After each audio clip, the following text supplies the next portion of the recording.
এটা ছিল জাদুর পাথর। ছেলেটি পাথরটি হাতে নিয়ে চকলেট খেতে চাইল। পরের মুহূর্তেই তার পকেট থেকে অগণিত চকলেট বের হতে লাগল। ছেলেটি বুঝতে পারল এটি কিংবদন্তির ইচ্ছে পাথর। ছেলেটি আবার ইচ্ছে করল একটি প্রাসাদ চাই। পরের মুহূর্তেই 100 মিটার উঁচু একটা প্রাসাদ মাটির নিচ থেকে উঠে এলো। ছেলেটির সাথে থাকা দুজন বন্ধু পাথরটি নেওয়ার জন্য কাড়াকাড়ি শুরু করে। তখনই পাথরটি হাত থেকে খাদে পড়ে যায়।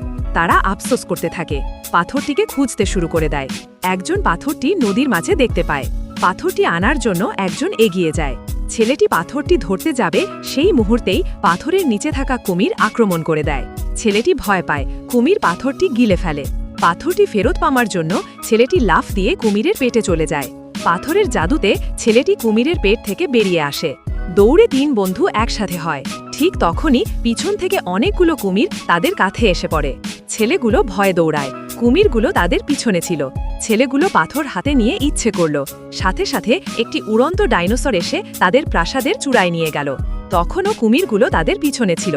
কুমিরগুলো দেয়াল বেয়ে বেয়ে উঠতে থাকলো। ছেলেটি পাথর হাতে ইচ্ছে করল, সাথে সাথে ঝড় এসে কুমিরগুলোকে উড়িয়ে নিল।